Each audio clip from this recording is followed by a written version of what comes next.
ധർമ്മടം 733 വോട്ടുകൾക്ക് പിണറായി വിജയൻ പിന്നിലോ? ഈ ആളുകളുടെ വോട്ട് ചെയ്യാതെ പോയോ? അവൻ ഇച്ചിരി മീൻകുളം പോട്. അമ്മേ ചോറ് ഇത്തിരി കൂടുതൽ വിളമ്പിക്കോ, മൂപ്പർക്ക് നല്ല ക്ഷീണം കാണും. സോറി, അറിഞ്ഞോണ്ടല്ല, മനഃപൂർവ്വല്ലേ.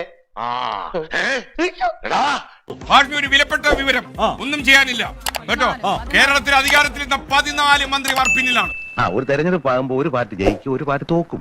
എന്നാൽ ഇങ്ങനെ ഉണ്ടാവും ഒരു തോൽവി. അത് കയ്യിലിരിപ്പിന്റെയാ. അതെ, കയ്യിലിരിപ്പിന്റെ. ധർമ്മടത്തെ ഒന്ന് കണക്ട് ചെയ്യണം. ധർമ്മടത്ത് എന്ത് സംഭവിക്കുന്നത് അറിയാം. എല്ലാ കാര്യങ്ങളും അന്വേഷിച്ചിട്ടുണ്ട്.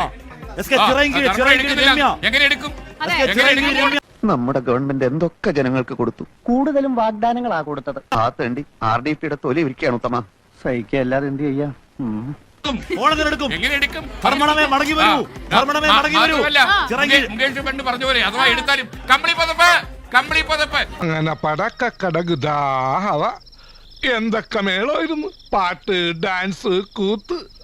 എനിക്കപ്പോഴേ തോന്നി ടമാർപട. ജാങ്കോ, നീ അറിഞ്ഞ ഞാൻ പെട്ടു. ധർമ്മടത്ത്, സാക്ഷാൽ ധർമ്മടത്ത്. I couldn't believe അസ്കേൽ. ഞാൻ സത്യം പറയുന്നത്. I couldn't believe. നിനക്കിത് വേണം. നീ എന്റെ മുമ്പിൽ കിടന്ന് വിലസിയില്ലേ? എന്തൊക്കെയാ നീ പറഞ്ഞത്? അത്രയ്ക്ക് നീ ഇവിടെ കിടന്ന് അഹങ്കരിച്ചില്ലേ? ബെസ്റ്റ് രാജയോഗം.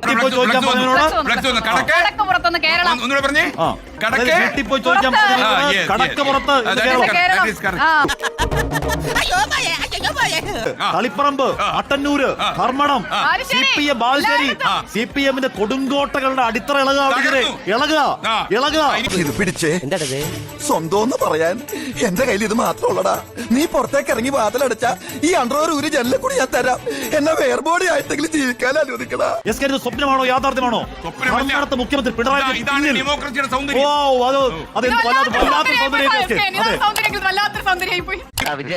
നിനക്ക് അഹങ്കാരം വളരെ കൂടുതലാണ്. അയ്യോ, ഞാൻ ഒരു പാവല്ല. അല്ല, ഒരു കീഴുദ്യോഗസ്ഥൻ മേലുദ്യോഗസ്ഥനോട് പെരുമാറുന്ന പോലെ അല്ല നീ എന്നോട് പെരുമാറുന്നത്.